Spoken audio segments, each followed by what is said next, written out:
अपने फायदे के लिए भगवान तक का सौदा कर देने वाले ऐसे भूमाफियाओं को भगवान का भी नहीं है भय। गंगा कछार में प्लॉटिंग के आड़ में आई मंदिर तो मूर्ति दूसरी जगह कर दी गई शिफ्ट। अब विशाल बरगद का पेड़ और पुराने मंदिर को पुराने ढांचे को हटाने की चल रही तैयारी। रीवा शहर में इन दिनों बिना किसी रोक टोक और नियम कानून के प्लॉटिंग और अवैध कॉलोनियों को विकसित करने का खेल धड़ल्ले से जारी है। यहाँ अब भूमाफियाओं को भगवान तक का भय नहीं रहा है। कुछ ऐसा ही मामला शहर के बीचों बीच पुनर्घनत्वीकरण योजना के तहत की जा रही प्लॉटिंग का सामने आया है। यहाँ प्लॉटिंग में रोड़ा बन रही मंदिर से प्लॉटिंग करने वाली कंपनी ने रातों रात मूर्ति को गायब कर दूसरी जगह पर शिफ्ट कर दिया।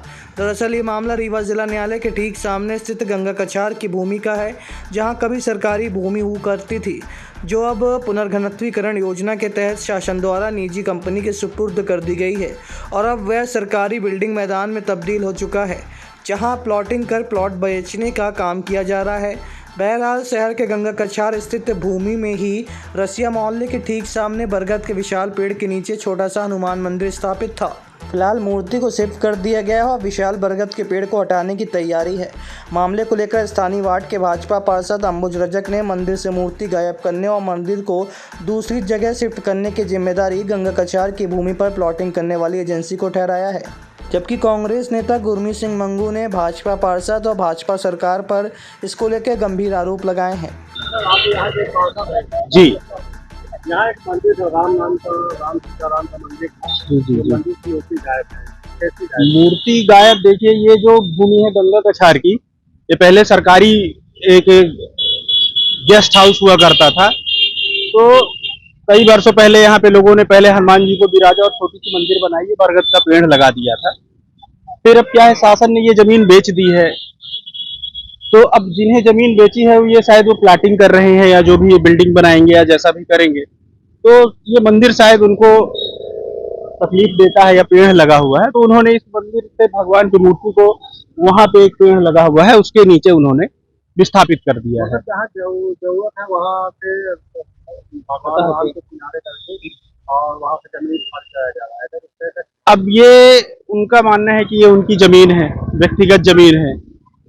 तो अब मंदिर उनके जमीन में बना हुआ है, क्योंकि पहले शासन की जमीन में बना था, शासन ने जमीन को बेच दी है।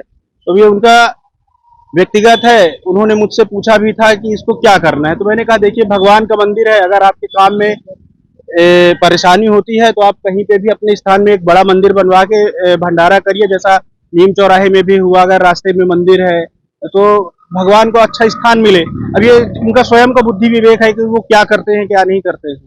अभी तो अपने स्वार्थ के लिए भगवान को भी किया जाता है।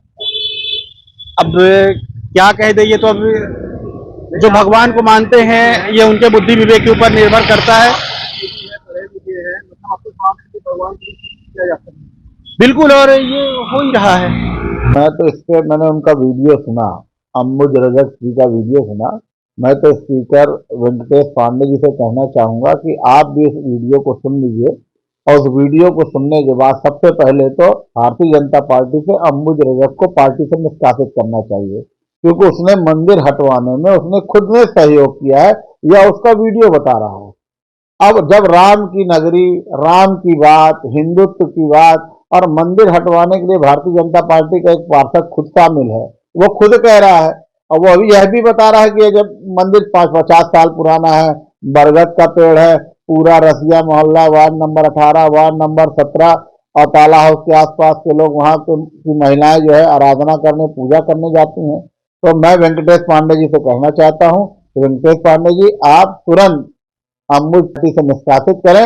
या तो उस व्यक्ति ने पैसा लिया है तभी यह कृत्य किया है, अगर पैसा नहीं लिया तो फिर कहीं ना कहीं मंत्री जी का निर्देश रहा होगा।